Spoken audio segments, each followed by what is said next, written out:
Hello and welcome to Inside Exercise. I'm Emeritus Professor Glenn McConnell from Victoria University in Australia. I've just finished a really interesting and long chat with Professor Stephen Seiler from the University of Agder in Norway. He's really built a career and a reputation around exercise training research and his theory that people need to be exercising using polarized training. And so he talks about roughly 80% low intensity and 20% high intensity, and then very little in the middle. So we talked about the evidence for that, the pros and cons of that, comparing and contrasting it with some of the earlier podcast episodes I've had on with Michael Joyner and especially Andy Coggan, who are sort of saying that all roads lead to Rome. When Stephen feels that it's very important to do a lot of the low intensity and not so much high intensity. Otherwise, you can burn out. You can have, excessive activation of the sympathetic nervous system, parasympathetic effects on heart rate, etc. I found it really interesting. We could have gone on forever, and indeed, after I stopped recording, we kept chatting for another 20 minutes or so. So I really enjoyed it. I hope you do too. So stick around. Hi, Stephen. How are you? Thank you for coming on to Inside Exercise. Well, thanks. It's great to be on the show. I've looked at the list of past participants, and I think, wow, this is a who's who list of people that I have read, that I've studied with. It's kind of a mixed bag of connections. But it was actually the Jerome Dempsey podcast that really turned me got it on my radar, because it was, I'm working on some ventilation stuff, and it was just a wonderful kind of span of all things lung function that he gave. So yeah, it's great to be here. Yeah, I mean, it's great. Thank you for coming on. But yeah, the people that have come on have just been amazing. So very pleased. Yeah, so we might talk about your ventilation stuff later on. You were saying it's something you've been looking at. But I wanted to say that I've known your name from I was trying to think. I think it was like, correct me if I'm wrong, it was like 1996 or something. I'd just finished my PhD. And there was this sports science. I'm a bit confused. I said, I got to work this out. I think it was a sports science website, and it was before Will Hopkins or something. And you would send an email. I guess I subscribed, and I'd get an email every day almost. And I was like, how does this guy know?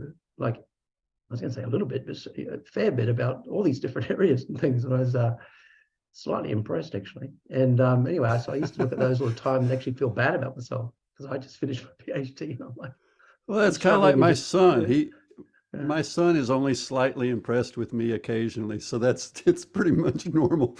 But no, in 1996, actually in the fall of 95, I had finished my PhD in May, and I moved to Norway in October of 95 without a job. It was because of a woman, which I've said many times before on podcasts. But then, in the effort to kind of fill my brain with something useful, this was early days in the whole internet development, 95 and 96. And so I decided, well, this hyperlink thing is kind of interesting, how you can dig deeper and everything. So I decided I was going to learn how to create a web page. And back then there were no tools for it. You had to code it. You had to write HTML, hypertext markup language. And so I learned the fundamentals. I created a web page called Masters Athlete Physiology and Performance. And then I just started writing articles about different aspects of the physiology and different details on sport specificity aspects, running, cycling, rowing, and so forth.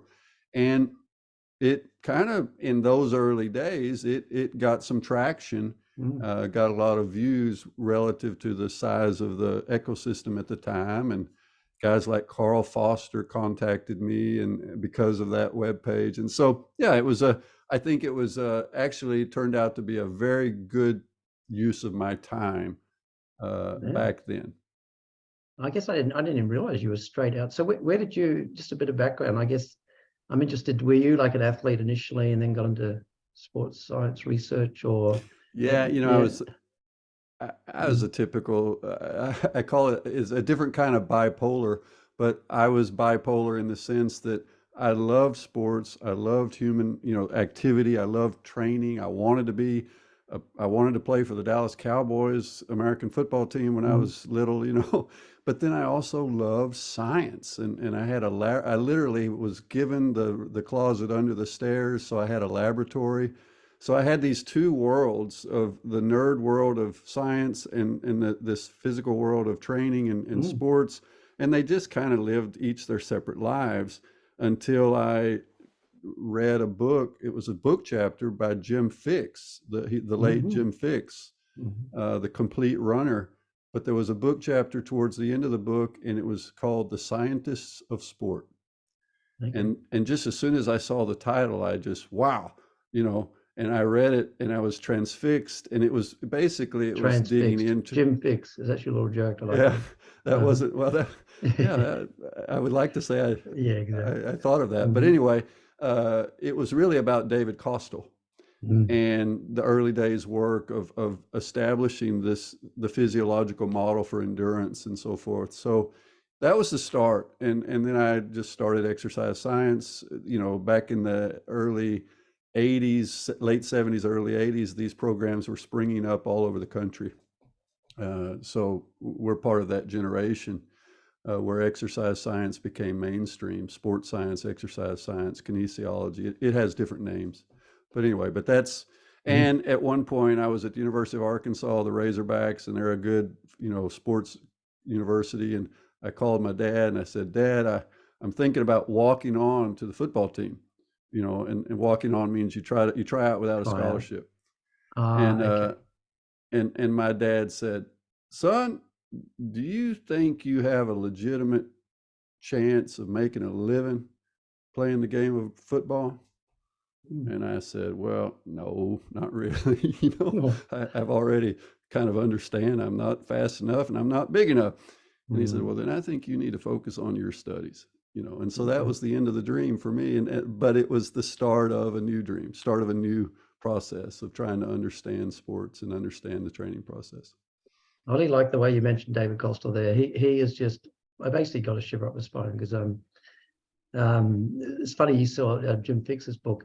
I was like a runner, and I saw, a friend of mine was a physical education teacher, and I saw this book, and it was Fox Matthews, and I opened up, and it was like, wow, what you could, and they're talking about ATP and glycogen. How do you measure that? You do a biopsy. I want to do that, But anyway, I ended up with David Costill during my masters, and I'm happy to say, he was the first one I asked to come on the podcast, and he didn't respond. And he responds if I don't ask him about coming on the podcast. But if I send him other stuff, he responds. But anyway, thankfully, Scott Trappy, who's so, for people that don't know, David Costill started the Ball State Human Performance Lab, absolute legend, as you already touched on.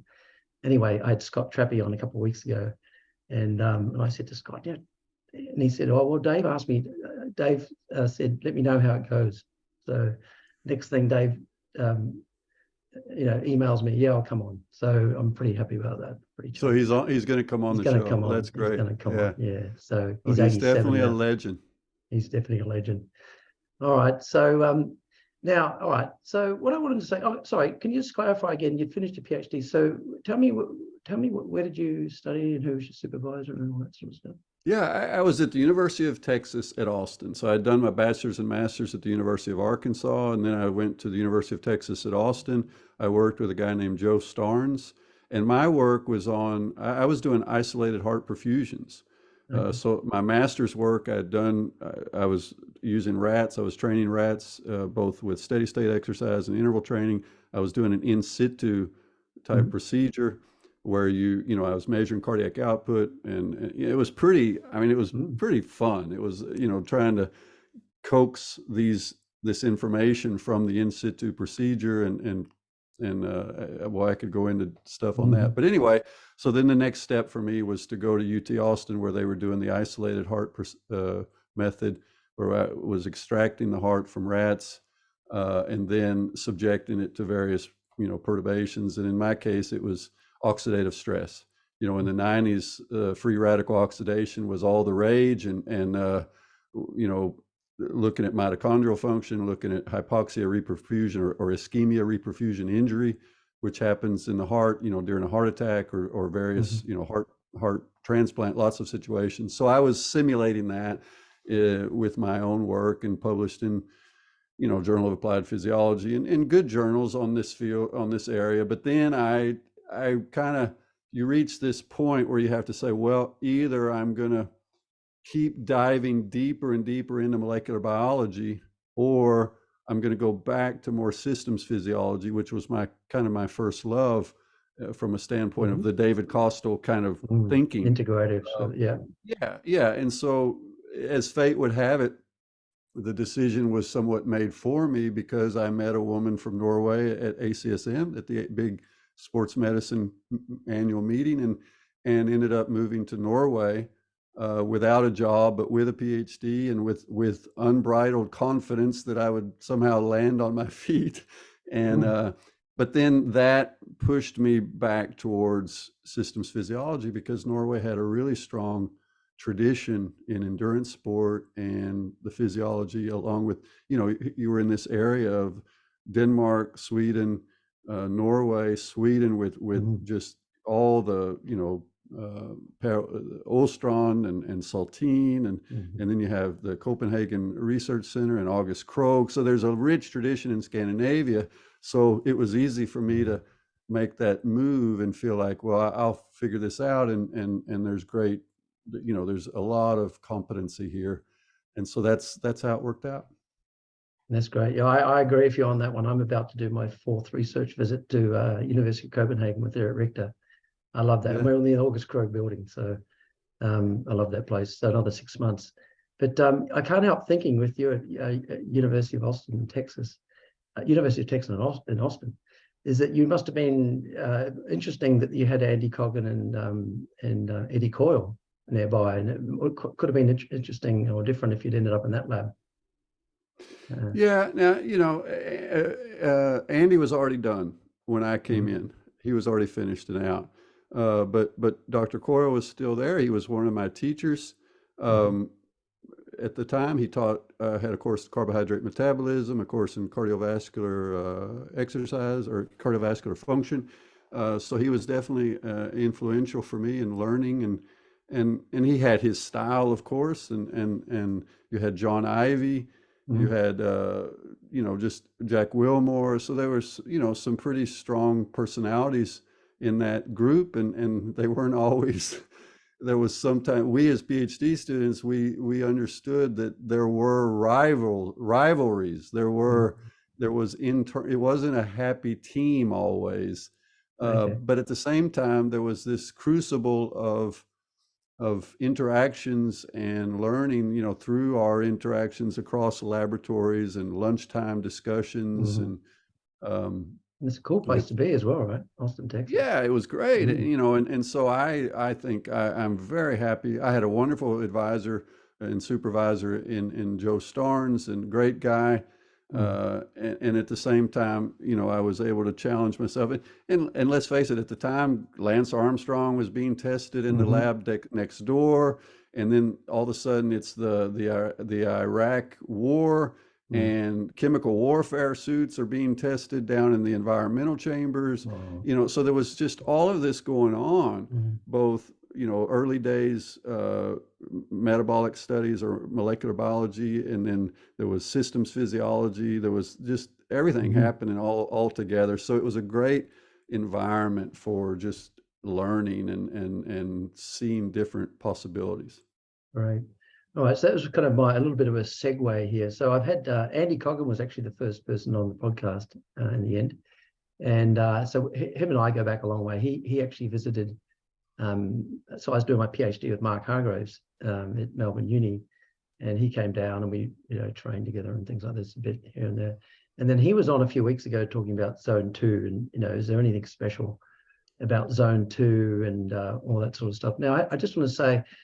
I used to be a distance runner. I was never, I was decent, like 31.5, 10K or something, but no, not elite. And I used to do just, this, oh, hang on, what's my dog? Miso. Shush. Dog's name's Miso, believe it or not. I used to do sort of, Monday easy, Tuesday intervals, Wednesday sort of hills, a bit longer, Thursday easy, Friday intervals, Saturday easy, Sunday a race and or long run. And that seemed to be sort of what people did. And then, same with Andy Coggan, I had him on, and as I said, he was sort of like, he kind of says all roads lead to Rome. He thinks there's nothing special about different zones and things. And also I had Michael Joyner on, talking about sort of the history of endurance training. And he was sort of saying all roads lead to Rome, like whether you do mainly, long, slow distance, and then, or, intervals, or a bit of both, you'll tend to end up with a similar VO2 max, similar lactate threshold, similar economy, if you're a runner, for example. So anyway, but to be honest, I didn't actually know all that much about all these zones and things until I started the podcast, got on Twitter, and I saw suddenly it was like, if you're not doing zone 2, the world's going to come to an end. It's like, what is all this about? So I'd already had Andy on to talk about nitrates and exercise, and then I had him on saying, there's nothing special about zone 2. And now I've got you on. It didn't actually work out, because I asked him, and it just worked out. It's quite close together. And you've got the polarized training. So I wonder if I could sort of, as a bit of an intro there, get you to talk about these sort of concepts of polarized training, pyramidal training, threshold training, and even all the different zones and how they're different. There's zones 1 to 3, there's zones 1 to 5, there's zones 0. Well, fasten your seatbelt. Let's do it. Let's do it. So I think all of us who have done any kind of endurance sport have understood this, have tried to figure out how do I mix the different modalities, the different intensities. If I go hard today, can I go hard again tomorrow? And even all the way back at the University of Texas, there was mixed bag of discussion. And one of the master students, I remember, he wrote an article for some track magazine, and the title of the article was "All Intervals All the Time." So the whole range existed. And I'm just going to turn off one little function here, so it doesn't interfere. There we go. And so this has been an area of debate going back way past, to Lydiard and way longer than that. And so it's always been part of our corpus of knowledge of trying to understand training. Well, when I moved to Norway, I had my understanding of training based on having read the body of articles which were typically untrained to trained transitions. Because that's what you did as a sports scientist or exercise physiologist. You recruited students, physical education students or less, or just regular people, and you had 8 weeks because that fit into the spring semester or the fall semester. I mean, everything about our training intervention studies was shaped by the university setting. Let's just be honest. And because research on this was happening at universities, and there was very little interaction between university sports science departments and the college athletics departments. Those, at the University of Texas, even when I was there in the 90s, we were in the same building, but we didn't talk to each other.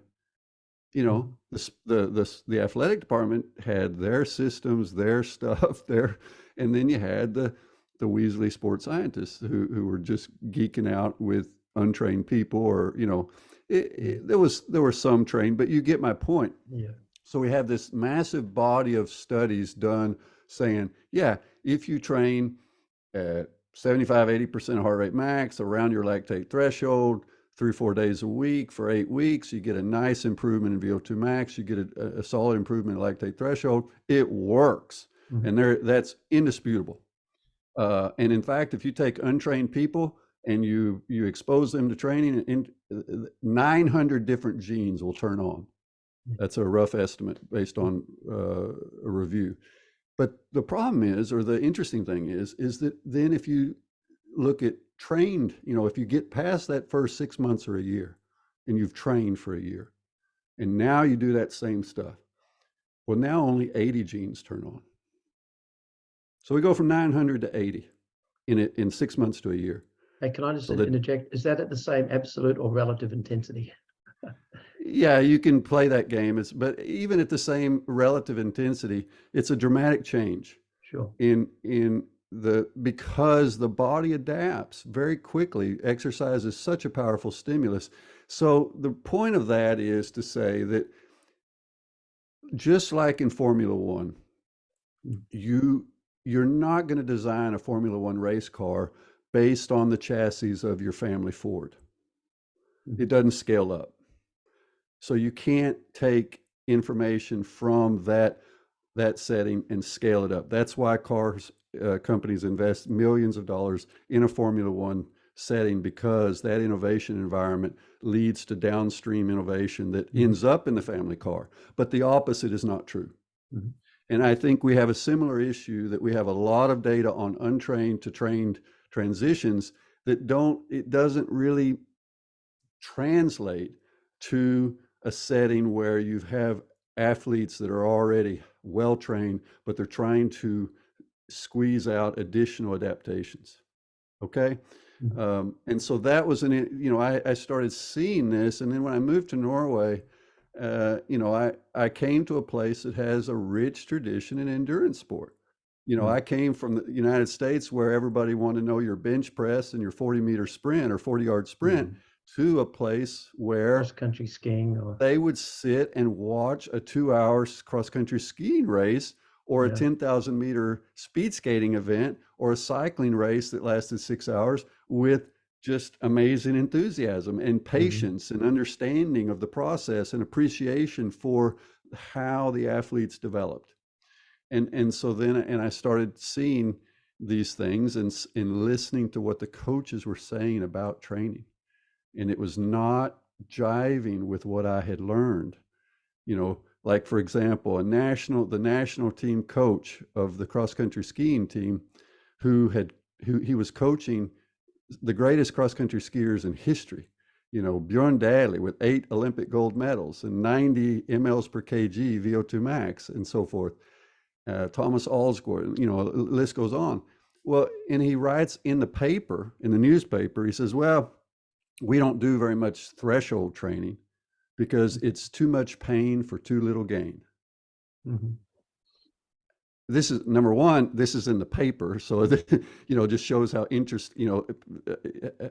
how many people talk about endurance sport in the sports pages in the United States. Well, in Norway they do, and then he says this very explicitly. No, we don't train too much in middle intensities. We're training a lot either low intensity, and then we're doing some high intensity. So he's describing a distribution just as a part of an interview in the newspaper. And I'm thinking, well, that's interesting, because that is very different from what I have been taught by this corpus of research studies. And so I started digging into it, and ultimately did, early days observational studies of junior skiers. And indeed, that's what they were doing. They were doing mostly low intensity, and then they were doing some high intensity. They weren't training too much in the middle. And I coined this term, polarized. It was not just based on that data, but it was based on several studies that came out in that period, from running and rowing and then cross-country skiing. And so I used this term back in 2004 was the first time. So coming up on 20 years ago, I introduced this term, and like every term, it will quickly get used and abused, and it will take on a life of its own, in the same way that Zone 2 training has. Terminology has utility. It has, but if we don't all interpret it the same way, then we get into a problem. But part of what this model said is that, and I stand by it 20 years later, is that what we typically see with high performance endurance athletes that are highly successful across sports modalities, remarkably, whether it's running, cycling, rowing, cross-country skiing, we see the same thing, that there is this distribution where most of the training they do is below LT1, below that first lactate turn point. And if you look at publications, the physiological studies on training, what we generally have is a 3 intensity zone model, because we can, with some degree of confidence, identify this first turn point either using lactate or ventilation. We can identify this second turn point, LT2 or VT2, and then of course we can identify VO2 max. So we have these 3 demarcation lines that we can use as reference points for establishing some kind of an intensity zone structure. And so that's 3 intensity zones. And you say, well, where do the 5 and the 6 and the 8 come from? Mm-hmm. Well, they come from attempts to add nuance to that basic model. To, any kind of discussion of intensity zones it should be a pedagogical tool. It's a toolbox or a language or a mental model for understanding, so that the coach can then discuss with the athlete, okay, how are you training? And so what ends up happening, like the Norwegian model, and they've been very successful, they said after the 88 Olympics, where they did poorly, they established Olympiatoppen, which was this Olympic development program. And one of the first things they did is said, well, we have to have a common language. We have to agree on some intensity zones, because that's one of the typical discussions. So if we're going to talk around the table and the rowing coach is going to talk with the cycling coach and the track coach, then we're going to have to agree on some things. And intensity zones, I think that's been a success criteria for Norwegian endurance sport, is just they just said, okay, here's our model, and here's some of the details. And then they revamped it in 2020 and really dug into it and published some studies around it and so forth. And so that's been part of this idea, is we need a shared mental model. And in that, they say, well, we can take the basic framework where LT1 and LT2 demarcate this middle intensity zone that we often call threshold, and then we can move over to below that first turn point, and we can split that area into 2. Okay, so the sub LT1, we can now have a zone 1 and a zone 2, and then once we get above LT1, we've now entered zone 3, and then when we pass LT2, we've moved into what would be zone 3 in the 3-zone model. But now we're gonna chop that in 2 as well and create a zone 4 and a zone 5. Okay. And so this is where it gets a little bit complicated, a bit.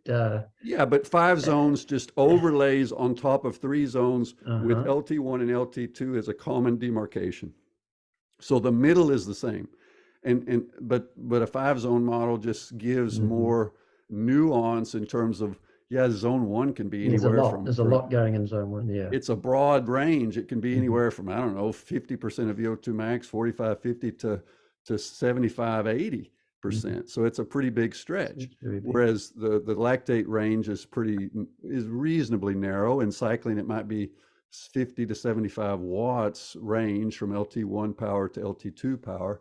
And then you get above LT2 power, which also gets called FTP. It gets called critical power. It gets called maximum lactate steady state. It's got a bunch of different names, and there's probably some nuance in terms of what we're actually identifying there. But the idea is essentially the same. And so when I was publishing this early day stuff on polarized training, we just used a 3-zone model because that was the physiology. And we said, look, these athletes are mostly training in zone 1, sub LT1. They're below the first lactate turn point. That's all we said.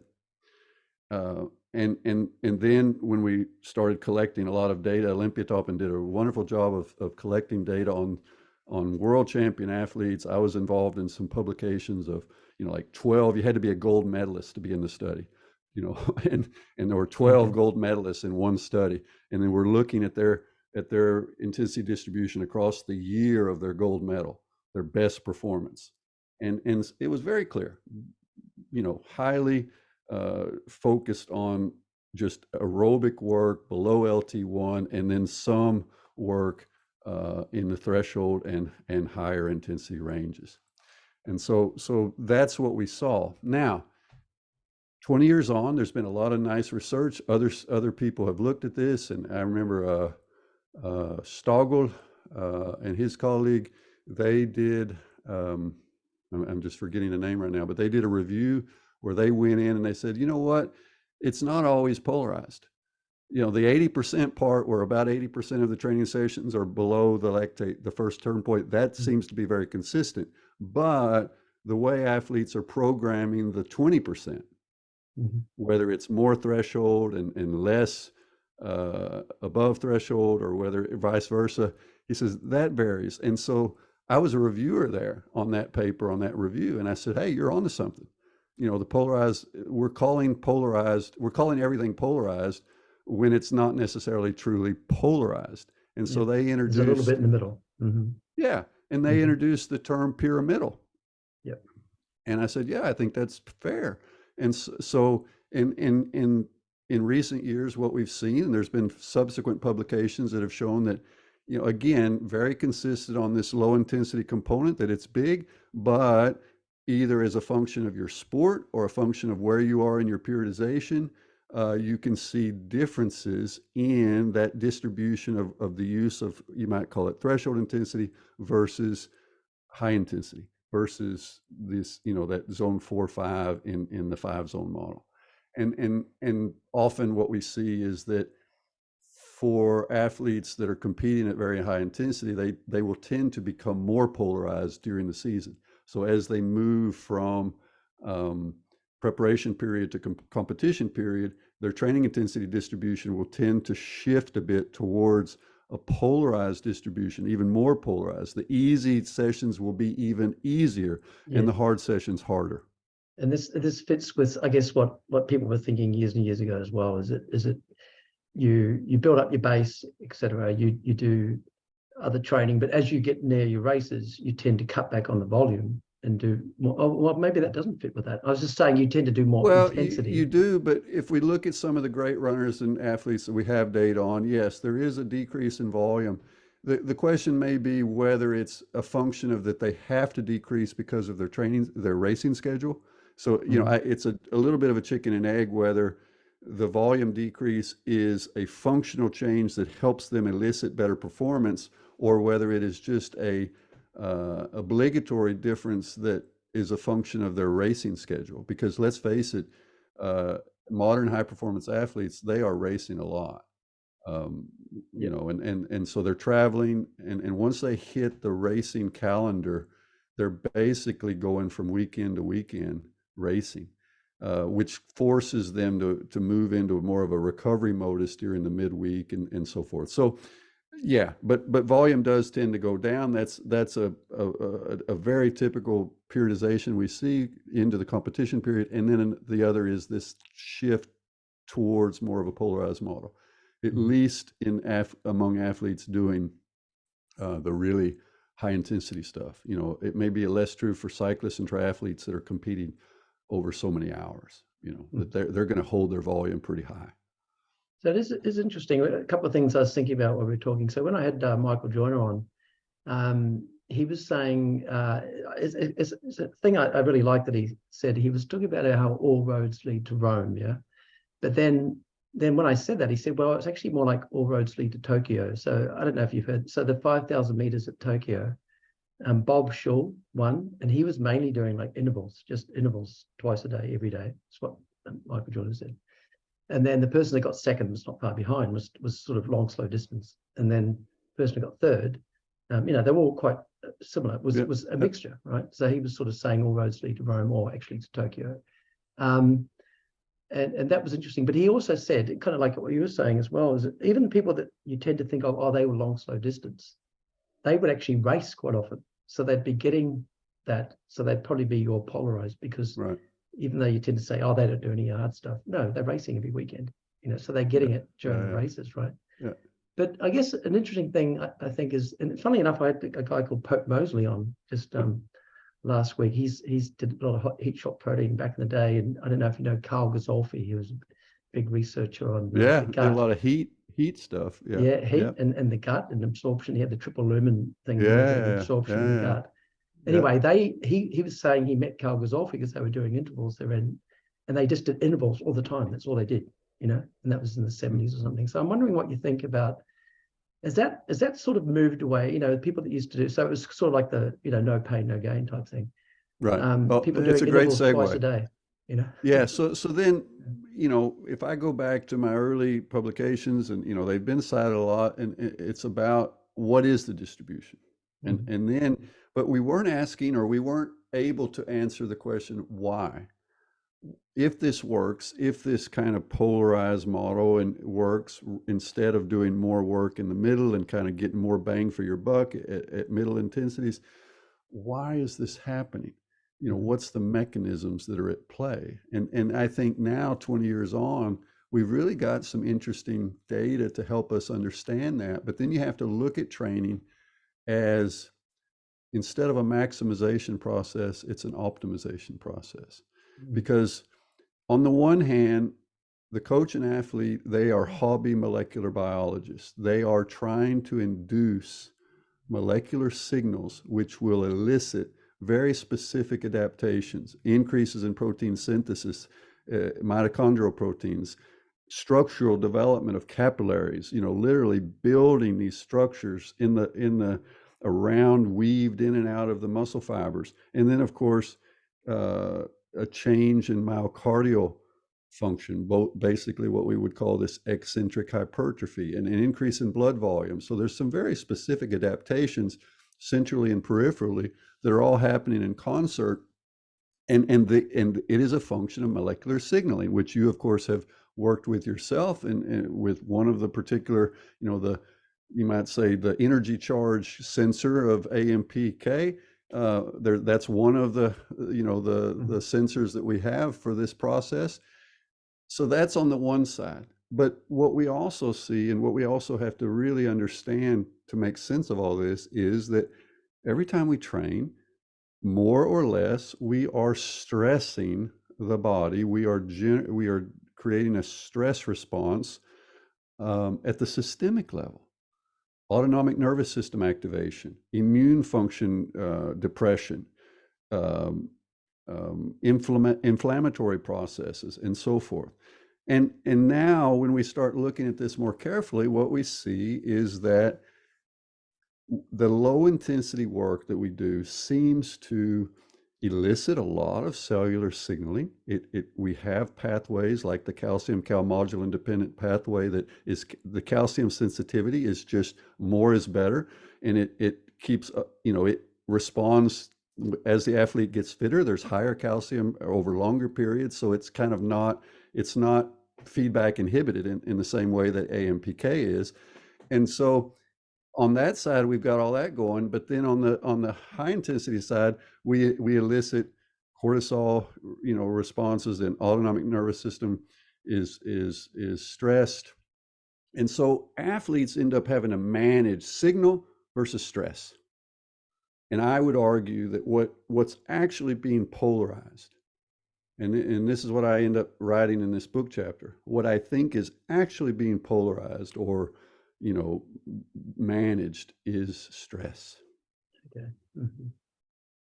Signaling, I do think, yes, our body's evolution has equipped us with some wonderful co-opting of various metabolites to create as signals, right? Or various aspects of metabolism, they get co-opted in a way that gives us a redundant signaling system. There's reactive oxygen species, calcium, energy charge, ATP to AMP ratio, and so forth. All of these seem to have signaling functions, thanks to evolution. But at the same time, if we really go into it, if you want to be successful as an athlete, you got to stay healthy. You have to be able to train a lot, which means you have to recover essentially on a 24-hour cycle. That's the basic cycle of stress and recovery. Now, that doesn't mean it's every day, because when we do these hard sessions, we extend that recovery time frame. And so we have to build in. We have some of these days where we really push the body. We elicit a big stress response that we have to build in more recovery time while staying active. And so it seems that what athletes have kind of converged on from different modalities, different histories, different, external conditions and so forth, is a fairly similar solution to this problem, this optimization problem, which is, you can't train hard every day. You need to use both duration and intensity. We have these three levers as coaches and athletes. What do we have? We've got training frequency, we've got training intensity, and we've got training and duration. That's it. Once you choose your modality, those are the three levers that you can manipulate in an optimization process, right?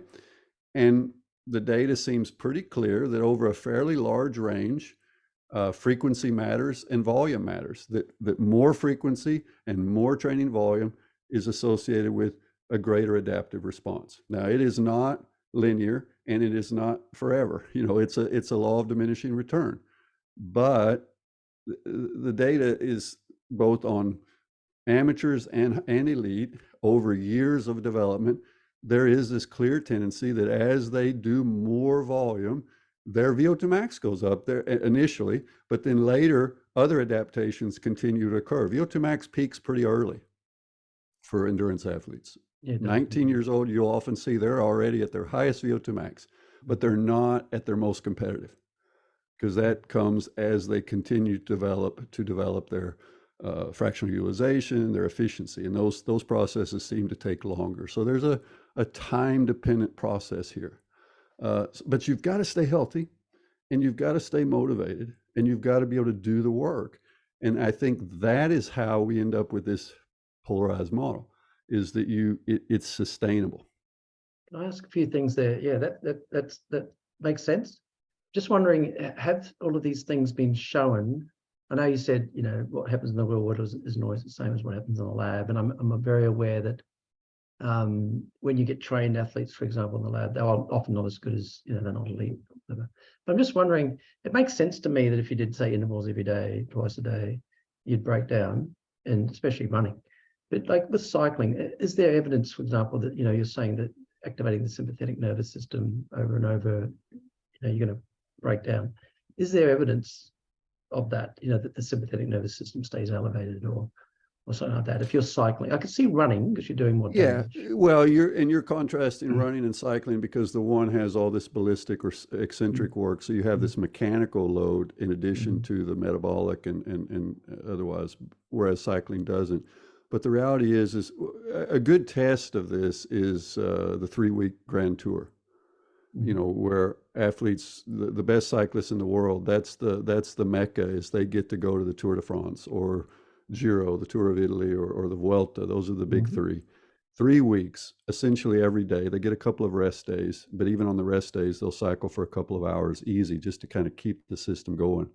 But what happens? Well, particularly among the domestics, the helpers who are pushing every day, they're grinding, their maximum heart rate goes down dramatically. I mean, up to 20 beats per minute. By the end of a tour, they can't reach anywhere close to maximum heart rate that they had pre-tour, fresh. So there is pretty clear evidence that we can get this parasympathetic hyperactivity. And this has also been done in structured studies where they use, try to induce overreaching. And then you get some that have what we call functional overreaching and some that will have a non-functional overreaching. But what we see across the board is when they're in this overreaching state, heart rate is reduced at essentially all intensities. So the brakes are on, okay? Maximum heart rate is reduced, but also submax. And this is what gets tricky when athletes and coaches try to interpret heart rate responses, because heart rate can both go, you can, let's say I do a single hard strength session, and then the next day I'm working out and my heart rate's a bit high. This is very normal. Heart rate's a bit elevated, but it's also very normal. In fact, it's even more normal, according to asking 1,000 athletes, which I did on Twitter, is the more normal response is they'll say, the brakes are on, my heart rate is too low. Yep. It's 10 beats too low and I'm tired. And so that's this typical response, is the brakes come on. Well, how do you fix that? You rest, you recover, you go low intensity. So you build in these cycles of push and then recover, but recovery is not on the sofa. Recovery is happening while still inducing signals using low intensity, right? So they're doing the work, but they're not they're not going to do a new big stimulus on the sympathetic nervous system or a new big hit on these stress responses until they've had some recovery time. So they're kind of playing. Can I say something about that? My first thought when you said about the Tour de France is people tend to get stronger during the Tour de France. Maybe not the domestics that are doing you can picture Jens Voigt, shut up legs sort of thing, just flogging himself to death. But often the actual winners are stronger at the end. Is that fair to say? I'm not sure that's true, but there is.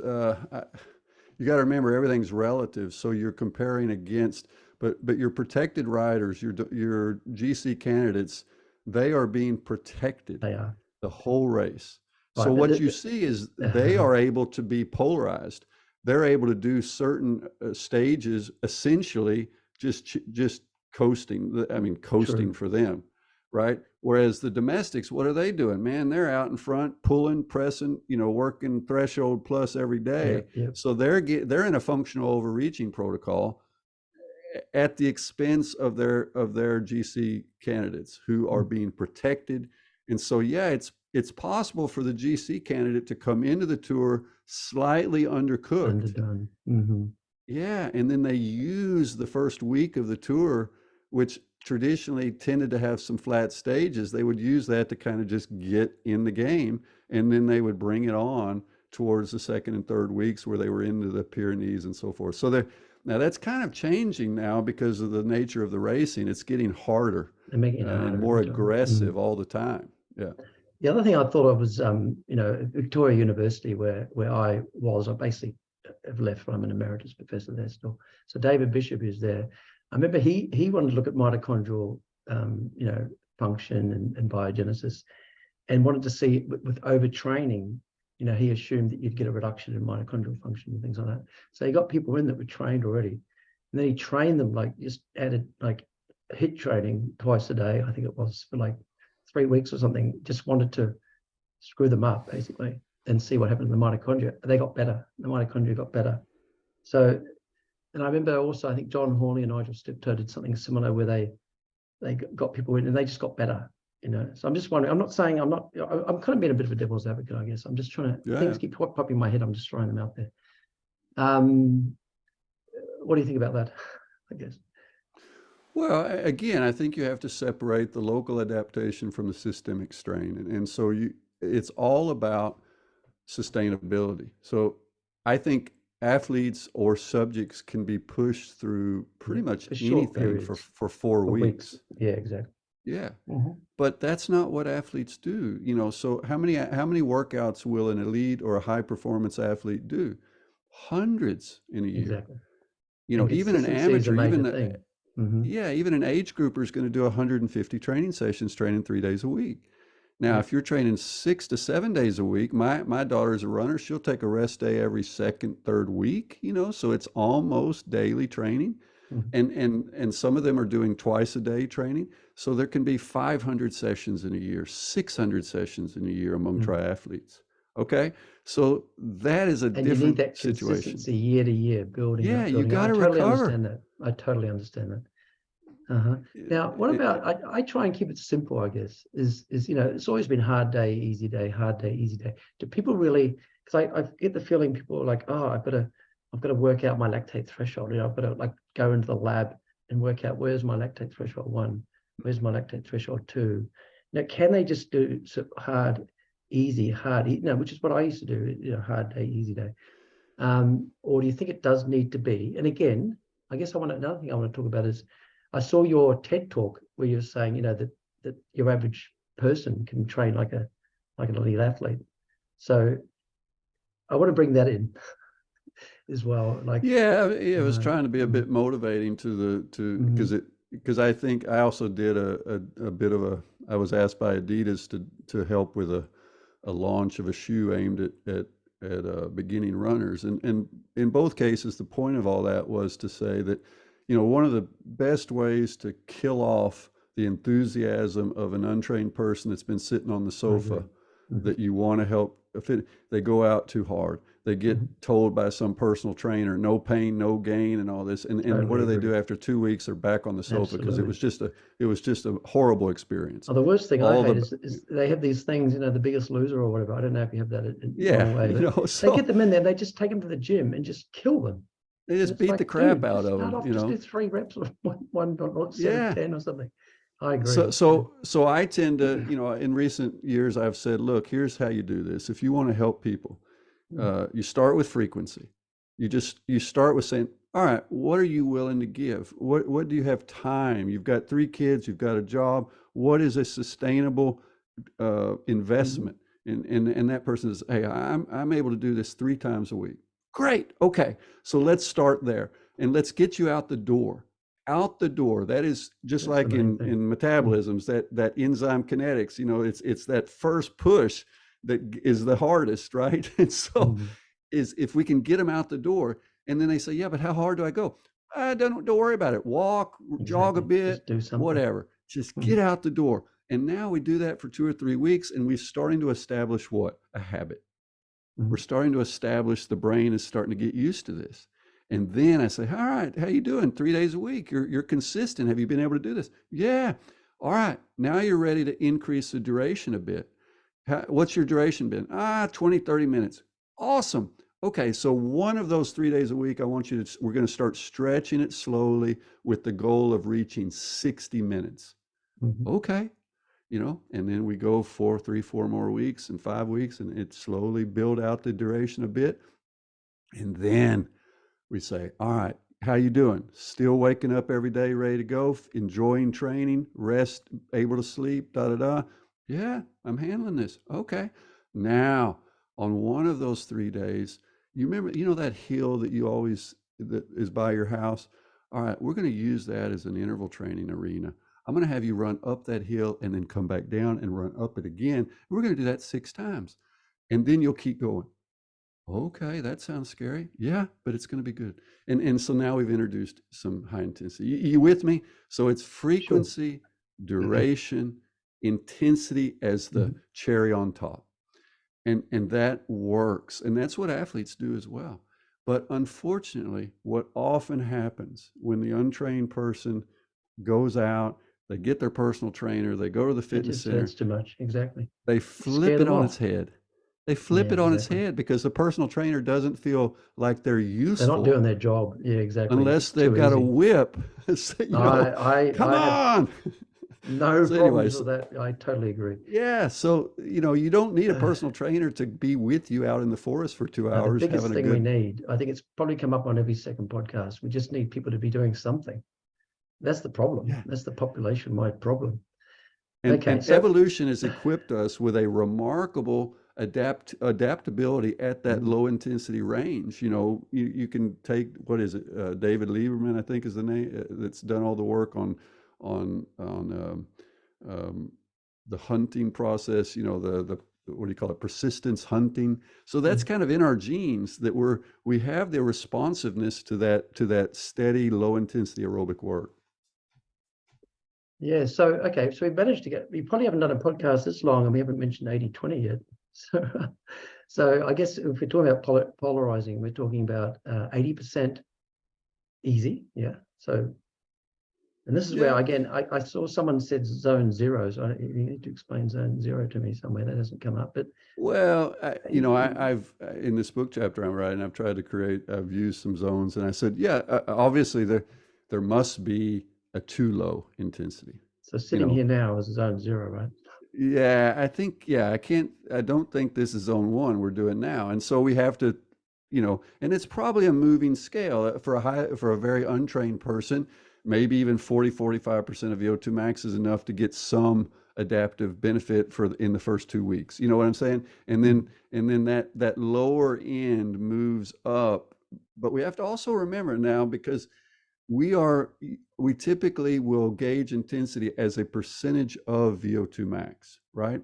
And so now when I take a highly trained athlete with a very high VO2 max, so their cardiovascular system is maxed out. They've got huge plasma volume. They've got a huge stroke volume. They can deliver a lot of oxygen. So when they're at 50, 60% of their VO2 max, the metabolic flux that they're able to sustain for hours and hours is huge compared to the low untrained with 2.5, 3 liters of VO2, so that we have to keep that in mind, that we're using VO2 max as our calibration for intensity. But that can lead to some misunderstandings of metabolic flux, of what we're at, the volume of, and the signal inducing power of even 50, 60% of VO2 max for these highly trained athletes. And that tends to, as the athlete moves from untrained to trained, that plays in it's 50% of a bigger flux. I guess 60%. That's where it gets complicated. So I started touching on it, but I think I went off on a tangent about testing people. So, just to make sure people are clear on this. So as you start training, you increase your VO2 max, but you also increase what percent of your VO2 max you can hold, right? So it's shifting, which I think is what you're basically saying, right? So your VO2 max has gone up, but also what? So if people are trying to do this, because people go, oh, do I need to go and have a lactate threshold test? I mean, I'd like to think that you're not encouraged. I don't want to put words in your mouth. I'd like to think that maybe that's just a bit, too much. Because I don't think I'm not trying to sell people, say, hey, you need to get to your local university and get your lactate tested, or you need to invest in a lactate meter. If you want to, you can. I have done that up in my pain cave, or whatever you want to call it, my laboratory, basically. But I would say, no, that's not what we're trying to say. However, understanding that physiology then makes it possible for us to try to give our people a toolbox of surrogate indicators that help them. And I always talk about, you've got this triangle of monitoring. You've got one, as Andy Coggan helped bring into the fore, you've got power. You can actually just measure external load. The running athlete on the track, or on a very, on a consistent surface, they can just use speed and so forth. So the external load is certainly relevant, but we've got to connect that to some physiology. And from the 70s, we've had heart rate as one of those tools. Blood lactate is a possible tool. Ventilation now is moving into the fore as a possible tool, that we can move that out of the lab and so forth. And then we've got that third part of the triangle, which is what? It's just this. It's perception. It's perceived exertion. It's a well-calibrated brain that can feel how things are going. And when we put those three together, we get a kind of checks and balances system. I learned that term from government class or civics class back in 9th grade, that in a well-functioning democracy, you have checks and balances among the different forms of government, or the parts of the government. Well, it's kind of the same way in training monitoring. So now, do I have to measure blood lactate? No, but now I know that if I prescribe to you, hey, I want you to run for 90 minutes. Here's what I'm going to say.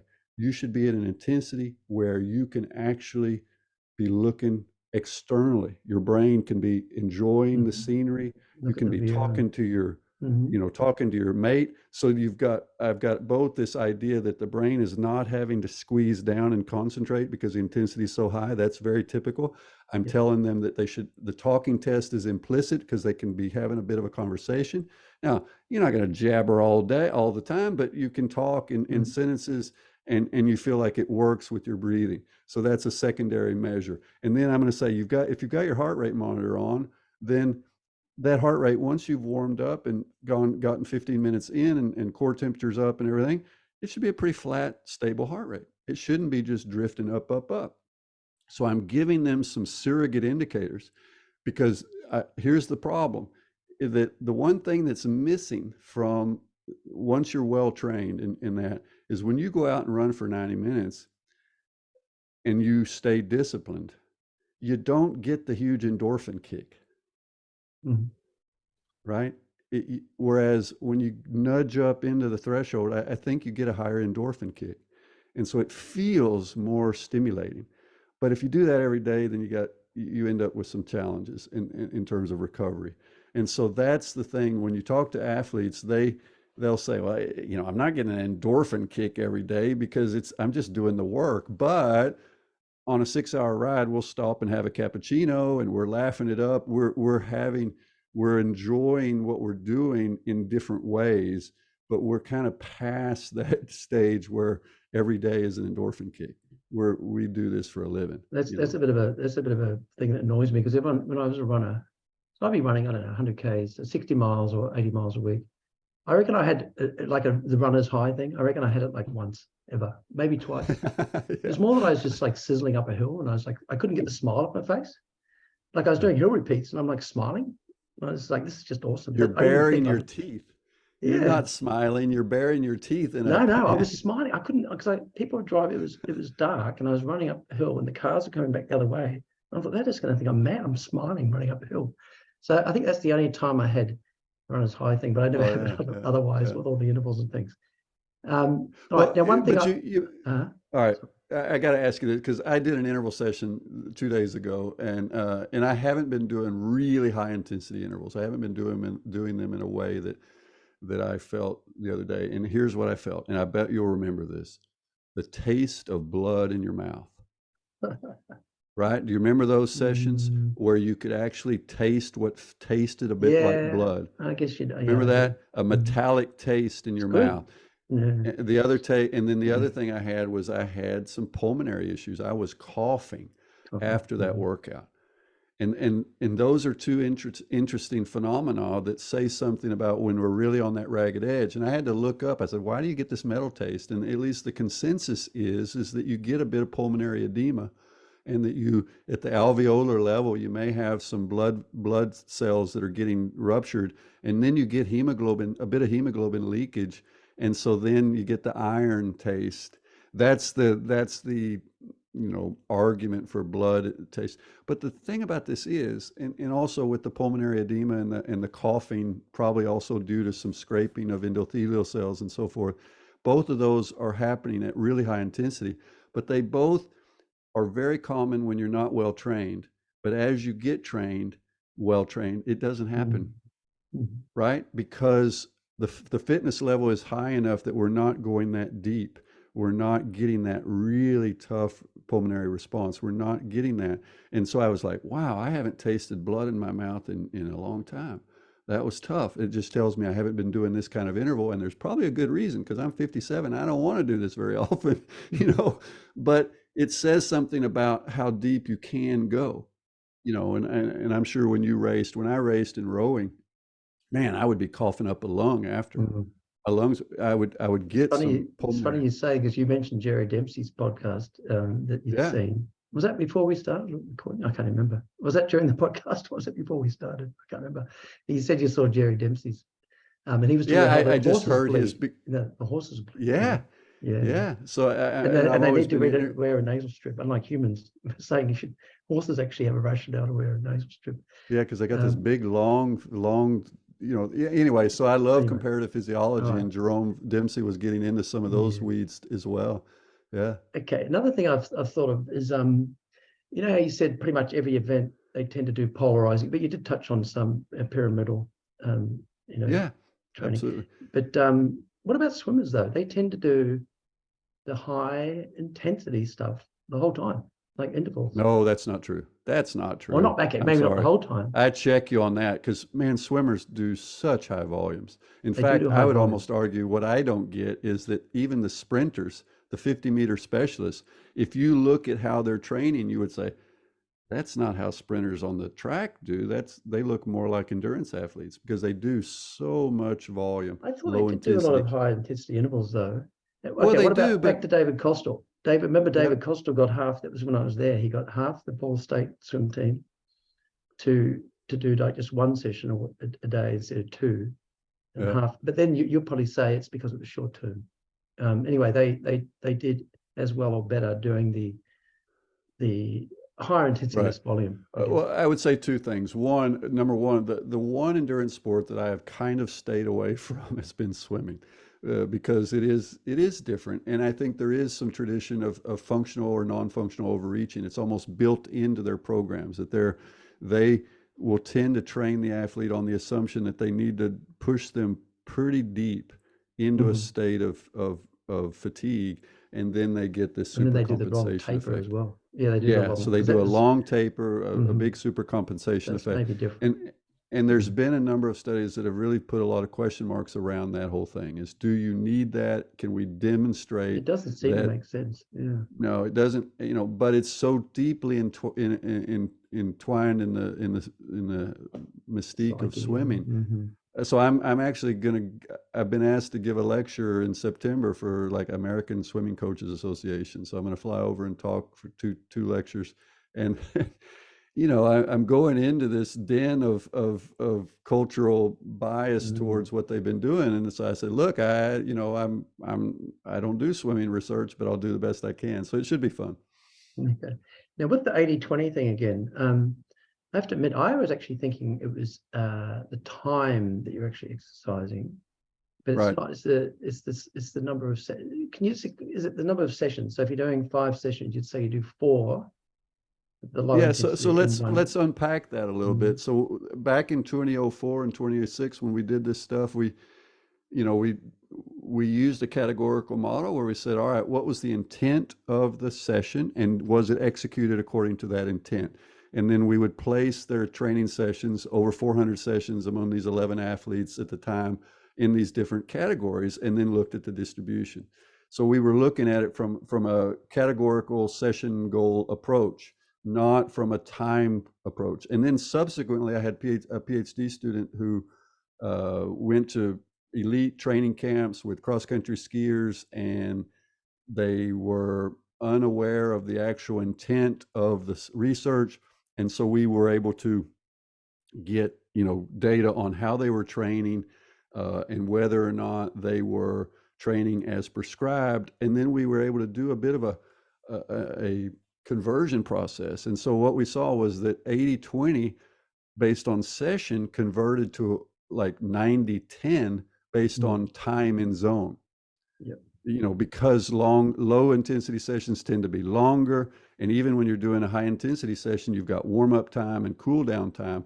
So the time in zone that accumulates below LT1, it can It's only end up 10%. being, it can be 90% of total So volume. 90, sorry, low, and only 10, the high Yeah, so intensity. based Okay. on time and zone, you can end up with 90-10, even though you're doing 80-20 based on training Sessions. sessions. You And with that, me? okay. So it does depend on how you measure this. What are you measuring? And the other interesting thing to think about is that um, what we see is that sometimes highly trained athletes will choose to concentrate their hard work, whether it's long threshold session, high intensity intervals, whatever it might be, concentrated on one day and make the hard day harder. Mm-hmm. But then they will protect the recovery time. They will make sure that the low intensity is they're well disciplined on maintaining Yep. low intensity in the subsequent days, because they know they're going to need about 48 hours, maybe even 72 to fully recover from that. So we've seen athletes, like one of the best examples is, currently he's quite well known, is Jakob Ingebrigtsen, Oh, this yeah. Ingebrigtsen family. And Ingebrigtsen is the big 1500 meter runner who also has the 12:48 Oh, 5K. 5K, cross Yeah, country. he Yeah, could probably run a 10K under it's 27 unbelievable. if he needed to. Mhm. But they would sometimes do a race, and then say, well, we've done the warm up, we've activated a stress response. Let's get more out of this I've day. heard that they And then do intervals after the race. yeah, they would do interval Yeah. session after a race that he had won. It was Mhm. this idea is I want to Get protect it my all done that recovery. day. Yeah, Mhm. do more work, hard, but then I'm going to make sure that I'm disciplined. I'm protecting the recovery instead of breaking it up and having kind of hard here and another kind of hard tomorrow. And then, so that's where athletes get in trouble, is Yep. they interject too much intensity, and then it becomes kind of a It's also because mess. it's kind of boring, right? When you go, I used to like the Yeah, intervals, I used to yeah, be bored yeah, doing the easy run. I did put music on. yeah. The thing that's funny when you say about doing, I definitely have got the last 10 years or whatever, it's made sense. I've heard people about saying, make your easy days easier, make your hard days harder. Because I know I used to ride to work and back to Melbourne Uni and to VU and everything. So it was 20 Ks each way, whatever it was. The thing was, you always like racing each other because all the guys are Right. riding to work and you get all testosterone, and whatever. You'd all be racing. And I realized, hang on, I'm going like pretty hard morning and night every day of the week. Yeah. But I'm not going like really, I'm never going like really, really hard. And I'm never going easy. So I was always just sort of, and this is, they call it, this moderato. You land, and years ago I used to call this the black hole intensity, kind of it, because your low intensity days tend to get sucked in towards middle intensity, because it's just like you're saying, you tend to start half wheeling each other, you get competitive, and then you're not really recovered. So your high intensity days move a little bit down, and so you end up in this kind of black hole intensity. And there is research that has shown, both in horses and in humans, that that's a great way to induce stagnation and overtraining, is just monotone training. I keep going back to what you were saying about long term. You get strong for up to and not a point. Getting sick and whatever. Yeah, you end up stronger than the other guys, because you're just competitive and you're pushing it, but you don't end up maybe as strong as you would if you were. Well, you get strong compared to the other guys that aren't really good. Yeah, I'm comparing to the other guys riding to work. The other guys that are also doing that same thing. So that you got to decide what you want to compare yourself with. You got to think, do I want to be the guy that wins the race to work, or do I want to be the guy that wins the race on the weekend, the actual race? Right. The thing I want to ask you, sorry, I keep going back to my own running, but my mentality was, okay, if I'm doing a 10K race, right, I want to train around that speed. And I know that's what, do you remember the name Derek Clayton? He was Australian. Yeah.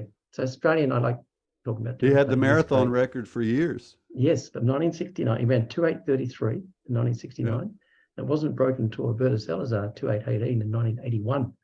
Yeah. But anyway, the famous thing there was that apparently he used to, and we actually tested him in 1990 when David Costill came back to do a follow-up of testing all these great runners. So he tested Derek Clayton in 1969. In 1990, he came over here and we max tested Derek Clayton. But the point was, supposedly Derek Clayton ran most of his running was at his marathon race pace. So he was always, so his thinking was kind of like my thinking, but a lot less impressive, was that, if I'm going to be racing, so just say, let's make it easy, 35 minutes for 10K.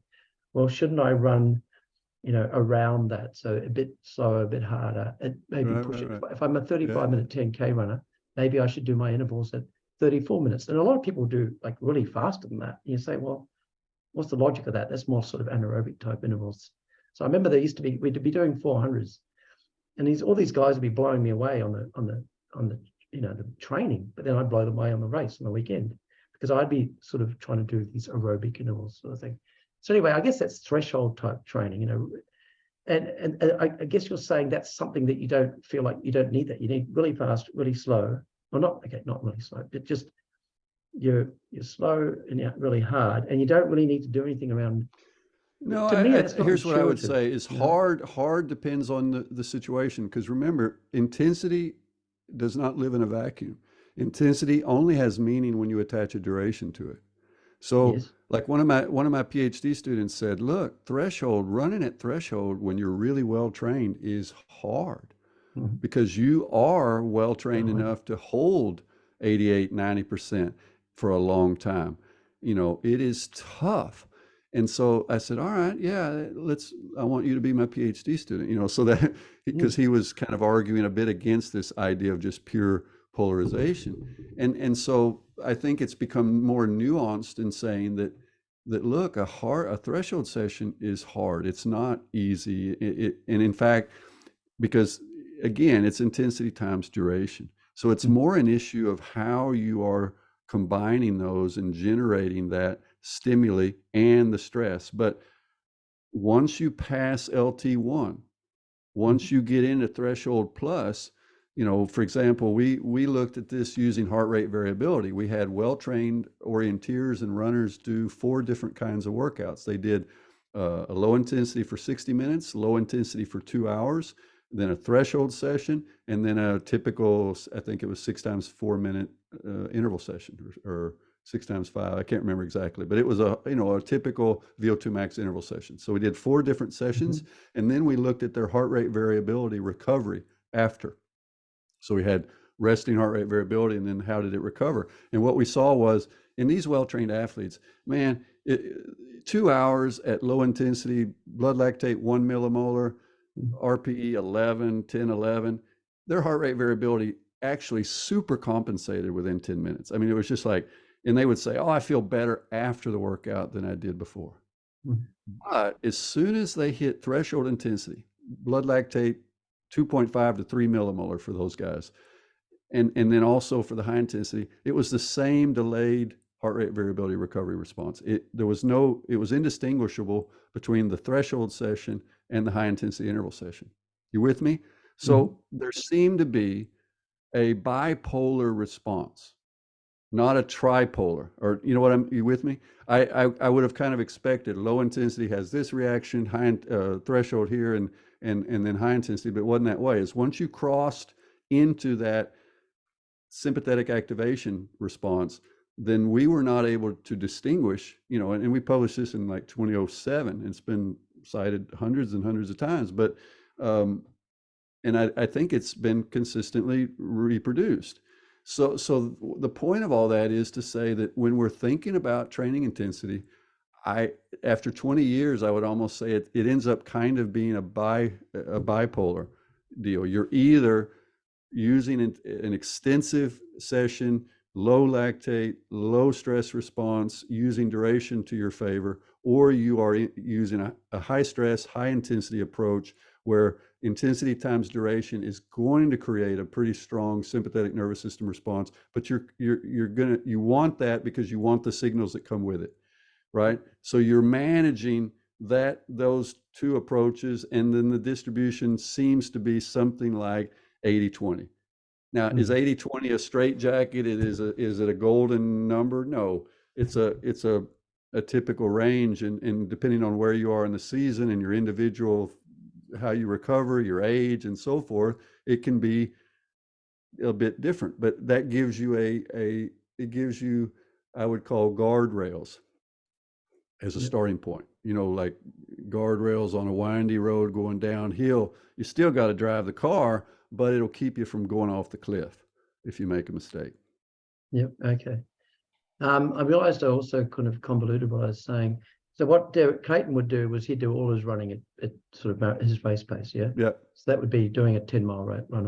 Or did he really? You know. Well, that's supposedly. That's what I mean. I did say supposedly before. Because they don't always report all those easy runs. What I meant with that's true. With my threshold stuff, as I was saying, I would say, okay, let's run at my 10K pace or just slightly under, but do, you know, a minute and then have a recovery and then do another minute. So I just want to clarify what I meant. Now, something that came up when Andy was on was this sort of concept you see again on Twitter, where people were like, you can't do high intensity because as soon as you have lactic acid produced, it's going to inhibit fat oxidation. And, you know, and also you'll never get back again, or it takes ages to come back again because, you know, it takes a long time to reset your metabolism. And Andy was saying that that's not actually true. So he during his PhD, or maybe later, he did sort of like 5 minutes hard, 5 minutes easy, 5 minutes hard. And the fat oxidation just, you know, obviously when he went harder, fat oxidation went down because you burn more carbohydrate when you're going harder. But then it within, you know, minutes, it was sort of back. And then it was up. And also that George Brooks had papers showing that if you do a lactate clamp, so if you're exercising at a low intensity, but you infuse lactate so that it's, you know, 3 or 5, I'm not sure what it was. I think it was, might have been 3.5, 4 millimole. That didn't actually reduce fat oxidation. It didn't affect your free fatty acid levels. It didn't affect your glycerol. So it's indicating your rate of lipolysis. So that release. Just wondering what you think about that, because that became a bit of a thing on Twitter where, you know, I'm with Andy for sure on that, and we published a study in cooperation with some colleagues from New Zealand where we looked at interval training, and what we saw was with really well trained athletes, if we, you know, you have assumptions when you're using respiratory exchange ratio to try to make some sense out of carbohydrate and fat, but we looked at, you know, made some corrections in that. What we saw was, man, these well-trained endurance athletes are still metabolizing a lot of fat even during a high-intensity interval session.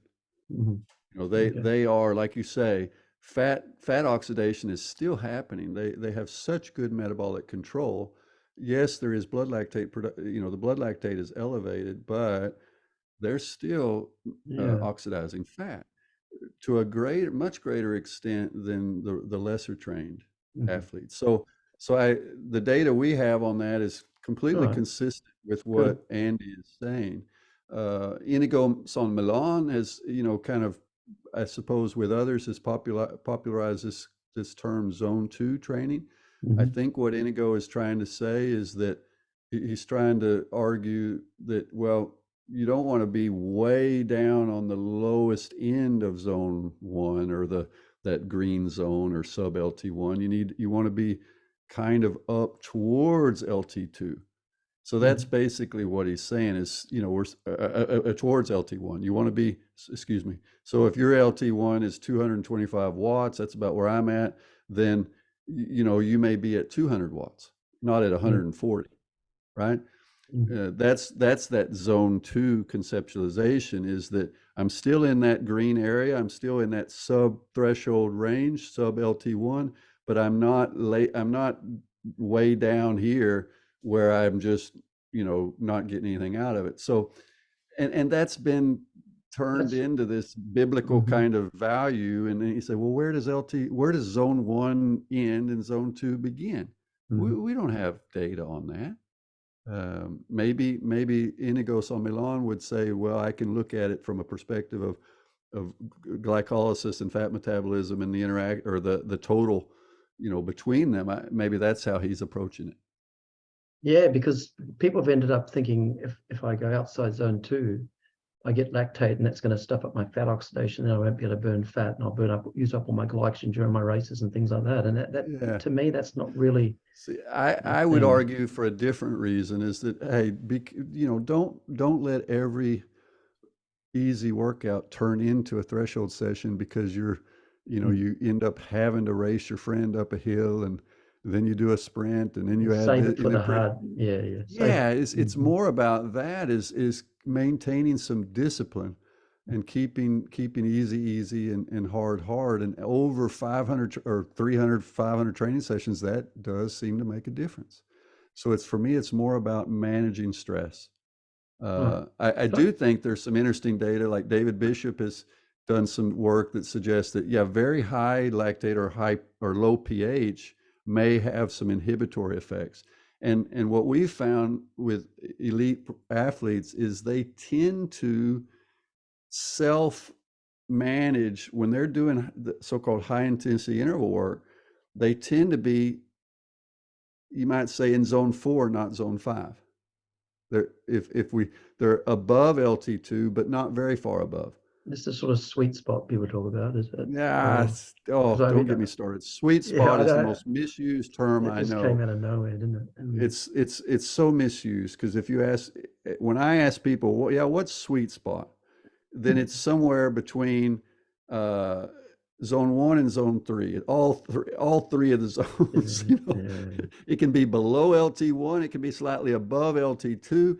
Depends on who you ask. So I do not use that term. Good. Okay. Now, one thing I wanted to. Are you okay for time? Are you okay Yeah, for time? we're in Right. it now, man. Cool. Well, I want to keep going. So you mentioned the David Bishop. So the idea that you mentioned earlier about doing volume, so frequency and volume is more important than intensity for mitochondria. I think that's what you said, that you need the volume to get the increase in mitochondria. But what about the sort of Marty Gabala stuff with the HIT, where it seems like you get similar increases in citrate synthase? And Yeah, then you but talk about the again, signaling, the it AMPK is going to depends be on, activated more with the high intensity. And you mentioned yeah, the calcium. So the calcium transients are going to be bigger with the high intensity. So these things that turn on mitochondrial biogenesis. but you've shown also, you have published work with Mhm. AMPK Yes. showing what happens, that the fold change in AMP in signaling goes rapidly down in the That's when you course of just train. when you train, right? Yeah, So exactly. the problem with AMPK, or it's an important signaling pathway, but it has feedback inhibition, so that as we get better metabolic control, as we produce less AMP, because let's face it, when you're getting a lot of AMP, it means you have poor metabolic control, you're working at high intensity, and you're decharging. ATP is so robustly conserved and protected. So the change in ATP is 10 to 15%, but the relative change in AMP is huge in that untrained person doing a high intensity. So you get this really big signaling effect, but pretty quickly, commensurate with. I absolutely agree. Yeah. Yeah, That's why I commensurate mentioned with. right back to the thing about absolute or relative, because yes, definitely AMPK, we actually showed, so I'm very pleased you saw that, because it doesn't actually get taken notice of enough, I don't think. We actually showed that after training, 10 days of training, there was no activation of AMPK at all during 65% of VO2 max for 2 hours. And these were untrained people. So before training, the AMPK went up tenfold during the 2 hours of submax exercise. Right. So and then it just after shows 10 how days of quickly training, the body adapts. it didn't go up. So I like that. I like that you know that. And that showed a dissociation with glucose uptake and fat oxidation, because they were not zero. But anyway, yeah, the point is then, because they were doing the same absolute workload, so you've got to actually do the same relative workload to get the activation. So I totally agree with you that you actually have to train harder and harder to get activation of AMPK and to get these signals, yeah.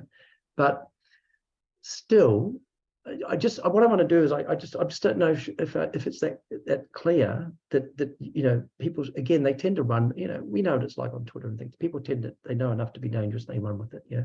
So they've sort of got this idea that, you've got to do the low intensity to get an increase in mitochondria. So I actually saw something, intensity does not build mitochondria. And I'm like, what? It was on this Trainer Road website. Yes, it does. It does. Well, again, I just do not discuss these variables in a vacuum. Intensity takes on meaning when you attach a duration to it. A duration to it. You can only consider intensity. I can work at 1,000 watts for 5 seconds, So we have to attach a duration to these intensities to make sense of them. And we do know, and I think some of your work also has explored this issue of that there are moderating effects such as glycogen depletion, such as reactive oxygen species, and so forth. So the athlete, as they're doing a training session at a specific training intensity, it's not static. They're not in a steady state. No. There is no such thing as a steady state. Mm-hmm. But it does seem that below LT1, that steady state they're in, it seems to be steady longer. Yeah, it's more steady longer. Whereas as soon as you move into threshold, it becomes quite non-steady. You start seeing this drift, this uncoupling. We see it with heart rate, but we see it also with ventilation. It's quite fascinating. Even the VO2 ventilation can picture drift a little bit. Yeah, because you're becoming less efficient. You're recruiting more type 2 motor units, which are less efficient. So there's all kinds of things that are happening that are moving us towards a state of that we're having to mobilize more and more to achieve the same external power or pace. So it's a sliding scale. Those intensity zones that we bring people into the laboratory to establish based on saying, don't do anything hard the day before, make sure you're rested, blah, blah, blah. So they're fresh values. But what already after an hour running or cycling, they're out the window. Exactly. And that's why, even if you're a millionaire and you can come in and get your lactate threshold tested every 5 minutes, as you say, it's going to depend on what your glycogen is. And it's going to be, the thing that does my head in is sometimes people say, my heart rate's meant to be in this zone, but it drifts because of cardiovascular drift. Well, they don't get that, but they think, do I have to slow down? They actually so if they work out, they've got to be at 130 beats, they actually slow down the longer they go. And it's like, right. Yeah. No. So, and I've really dug into some of this and there's been some recent publications. We published with New Zealand colleagues, this issue of durability, where we looked at the uncoupling and we tried to quantify it using heart rate reserve, percentage of heart rate reserve versus percentage of 6-minute power and so forth. And we could try to classify and say, how much is a lot of drift? How much is moderate drift? How much is low drift?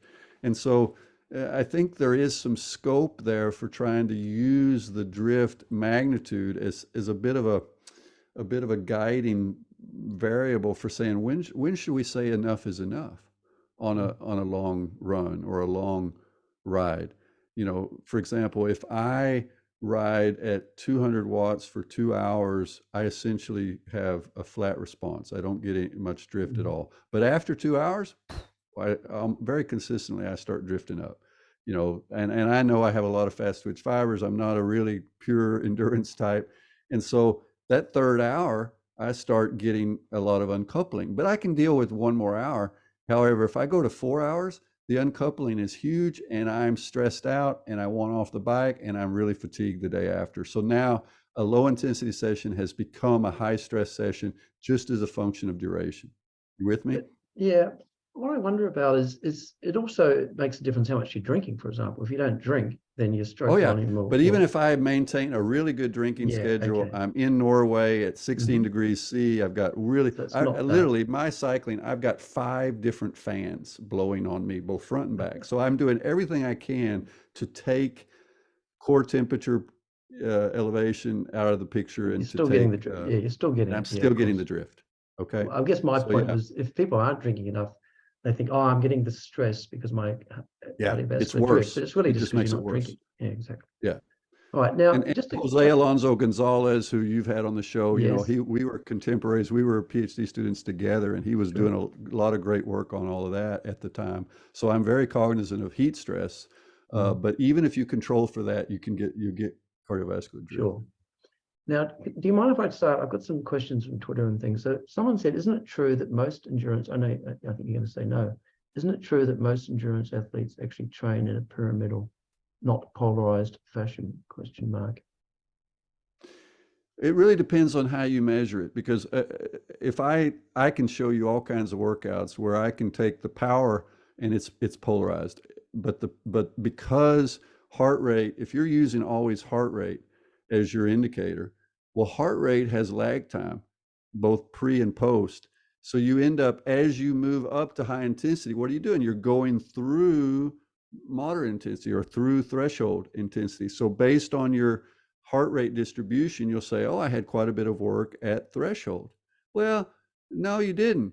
Your power output was either... why don't you just do it? Why don't they just base it on power if they're cyclists, assuming they've got a power meter? But I wouldn't do that either, because power is just the external load. It's neutral. But what we really want to know is what's the relationship between the internal load and the external load, and how is that changing over time, and how is it changing in the workout? But a lot of distributions will look pyramidal, even if they are polarized in intent, just because of heart rate drift, heart rate lag time, and so forth. So we have to just be a little bit careful of that interpretation. And I've tried to show this with some different figures where you can look at the data and I say, all right, what do you see here? Oh, that's polarized. And then I say, yeah, but here's heart rate, and it looks pyramidal. It looks so. Right. So you wouldn't say that you just have to be consistent. Top athletes are pyramidal. You would say most are polarized. Is that right? No, I would say it depends. I would say that most of them are doing, again, the observation I am most comfortable with saying this is what we see is that most of their training is below LT1. Is it 80? Is it exactly 85? So you're saying that the 80 or so at the low intensity you're happy with, but it's the higher intensity, is it a bit of pyramidal, is it polarized? It's more it's a mix. And so I'm not going to argue. And you're saying that's I would say polarized. Anyway. What's that? You're saying that's not that important anyway, in terms of you're saying the sympathetic effects and the...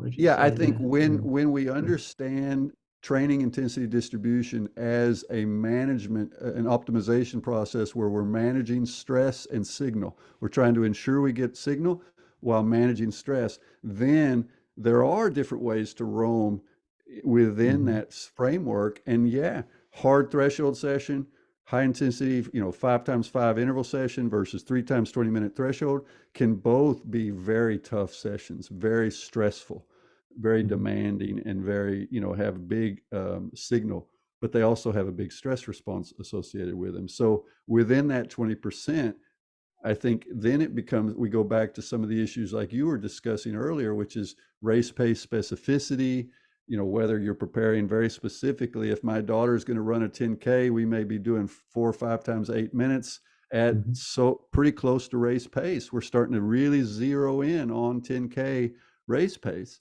and that's going to be a really tough session, but we're going to, you know, try to manage it Specific. carefully. Yeah. So it does Um, depend a bit on the race duration. okay. The other thing I've just thought about a bit is, you know, I said the TED talk. You were sort of saying 80-20 for them, and then people were that aren't, you know, serious world-class athletes that's thinking 80-20, and then the people that are world-class 80-20. So so it's another one here. Isn't it simply logical that the greater the training volume, the lower the average intensity must be? So in other words, don't elite athletes do a lot of zone 1 below LT1 training simply because they have to, because they're doing so much? So I guess it's kind of putting together two things. Yeah, I think that's a Does good it fit comment. that it all works? Yeah, okay. Mm-hmm. It's a fair, because again, I have argued that there's a bit of a self-organizing principle here that, you know, given the constraints that athletes face, they've got to recover, they've got to get enough energy in, they've got to wake up every day and do it again and again. So there are some constraints that seem to result in a kind of a self-organization towards this distribution. And I do agree with you that if they know they have to train a lot, and they also know they need to train some hard. And so those are the two things you know you have to have. We really have almost no examples of elite world-class performers that have said, you know, I only needed 3 days a week. We've just never seen that. It's never happened so far. Maybe darts. No, but I mean, in endurance joking, sport, exactly. in endurance sport, I don't see any evidence of that. You have to train a lot, and you have to train some hard. And so there are some constraints. I agree with the question. It says, yeah, so you will be forced into, if you're training 25 hours a week, it can't all be hard. Now, here's where things get interesting. What if you're training 7 to 10 hours a week? Exactly. And I would have thought, you said more bang for your buck at one stage earlier on, and that's what I would have thought they would want to be doing more harder stuff to get the bang for the buck, right? Again, here's where there are experimental studies that show this, but there's a heck of a lot of anecdote as well. People that have actually, you know, given feedback that even these 7 to 10 hour types, and I would be one of them, number one, because we don't have the training load, we don't have that training fitness, 7 to 10 hours is still tough for us. It's still a reasonable volume for us in our state of capacity. Even there, it is the most common training error is that they do too much in the middle zone. They end up, every day becomes kind of hard, and they stagnate. Now, I'm not saying you can't get adaptations, and you do, but you will tend to, that you might say the pyramid is flatter because your potential, your peak is lower because you're not able to get the last 5% out when you do that kind of an approach. So we've seen very often that when athletes become a bit more disciplined in their training distribution, that they find that they're recovering better, they're enjoying the training, and they're setting PR. So I think also in that 7 to 10 hour range, it can make a difference. Now, what about 3 hours, 3 days a week? Do I need to be polarized at 3 days a week? Probably not, because you've got so much recovery time, built in to go harder. Yeah, give if you've only got 3 days a week. However, even for the 3 day a weeker, I would say, look, try to make one of those days longer. Don't just think intensity. Exactly. All right. Try to stretch so that you have a long run, you have an interval day, and then you have a middle day where you just kind of get out there and get your hour in. If I'm only able to do 3 days a week, I still want to use intensity and duration as stimulus. And just a bit of a variety even as well, right?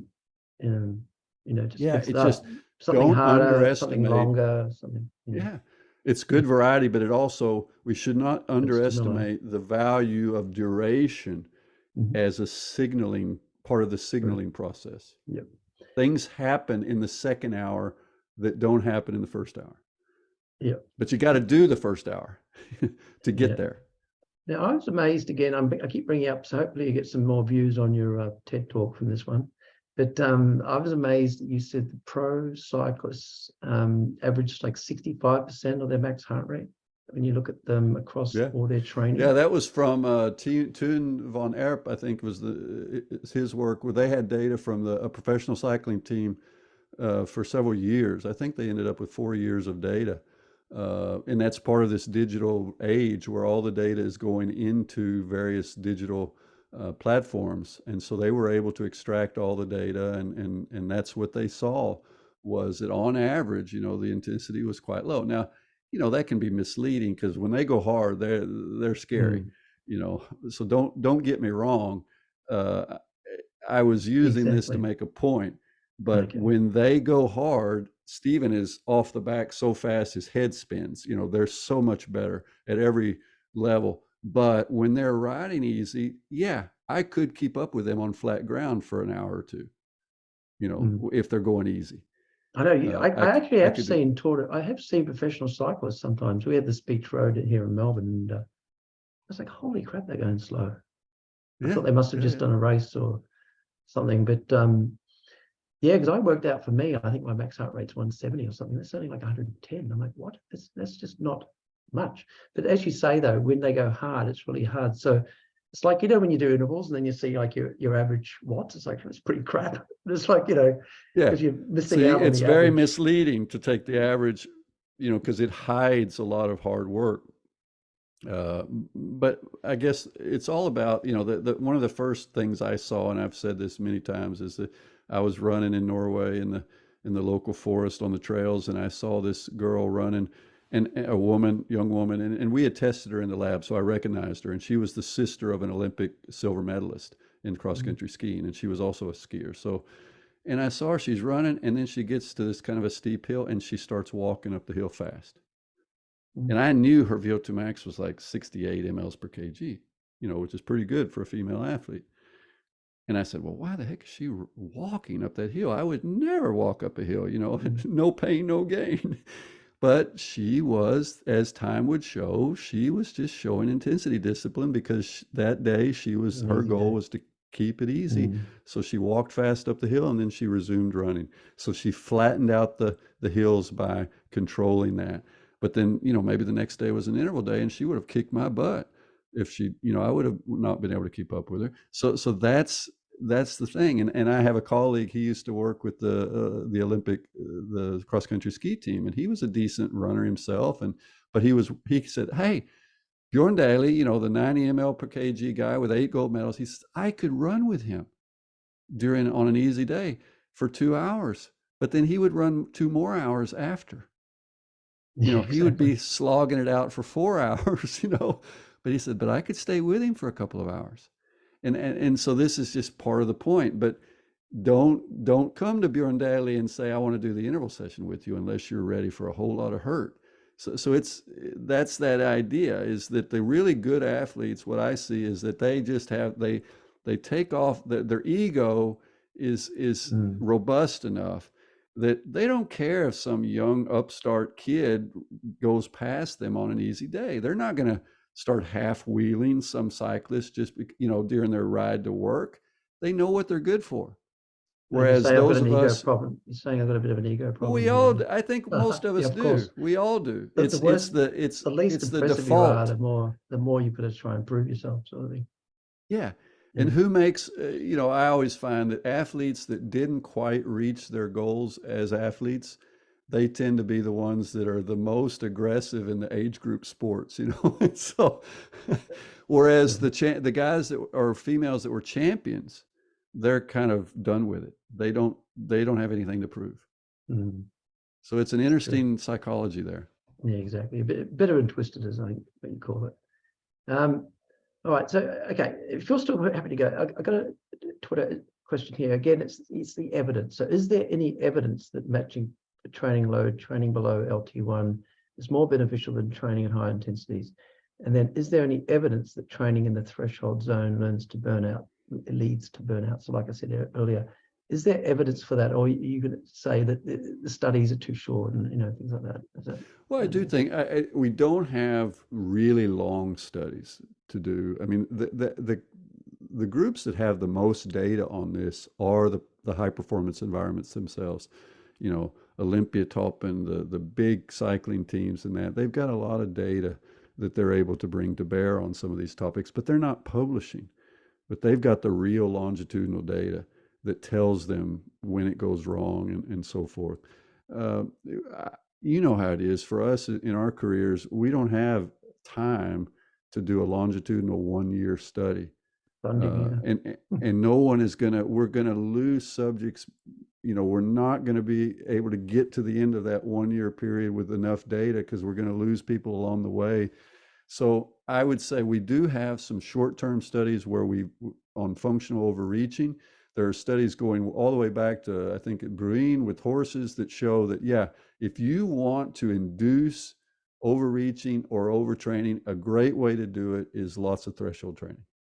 So we have studies that show that is, if that's what you want, if you want stagnation, if you want to induce these kinds of maladaptations, then a great way to do it is to just train every day at threshold, and you will get that stagnation if that's your goal.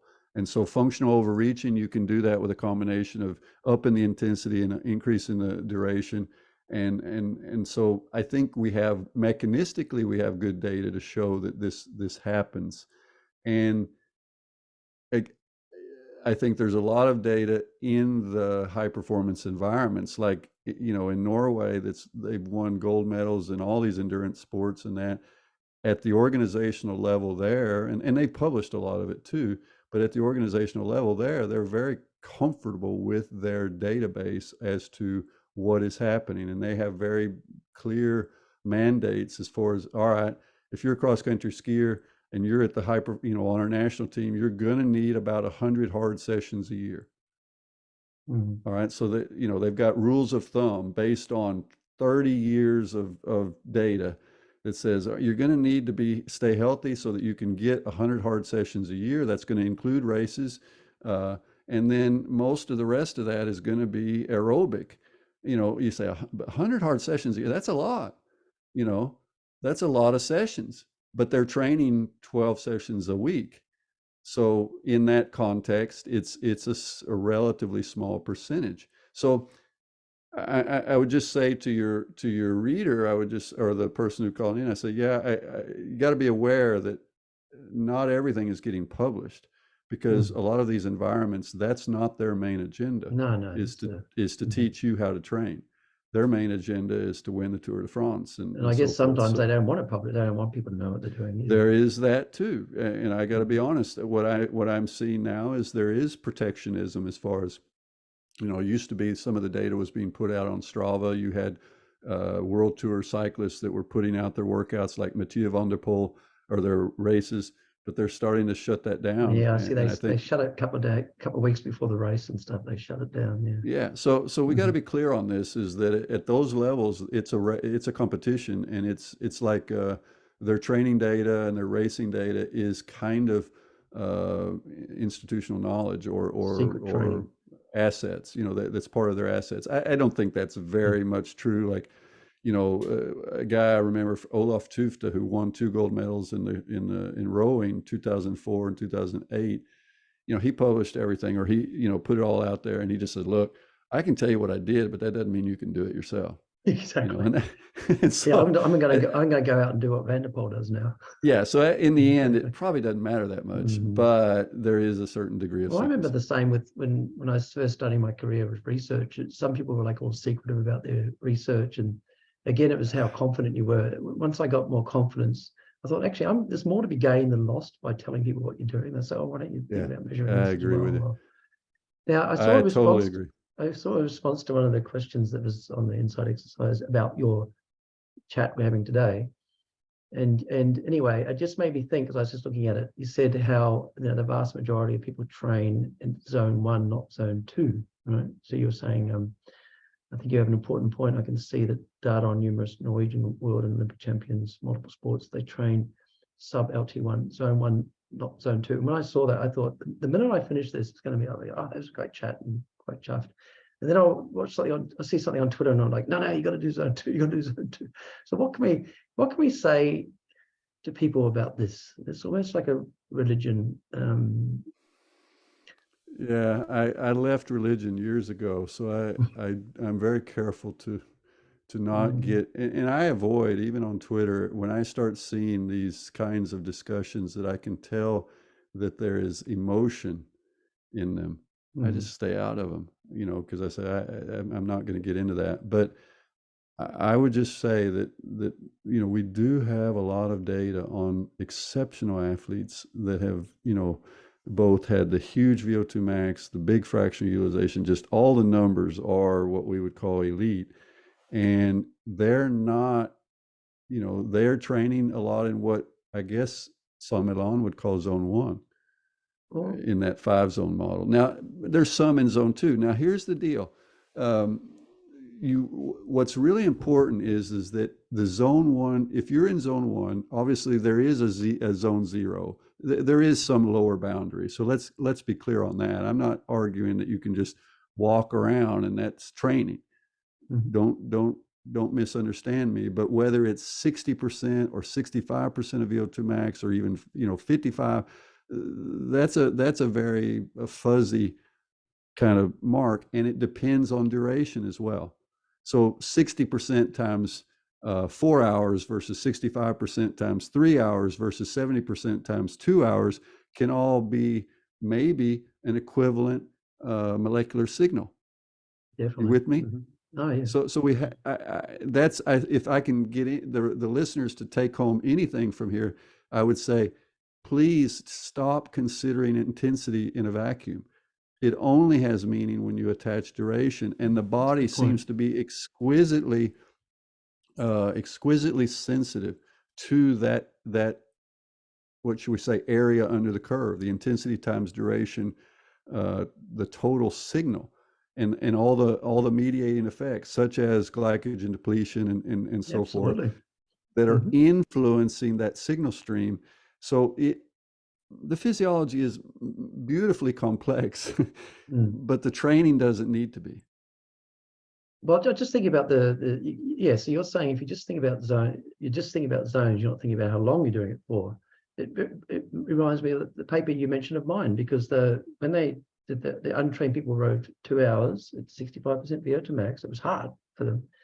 Yeah. The AMPK went up 30-fold, but we did biopsies at rest, 30 minutes and 2 hours.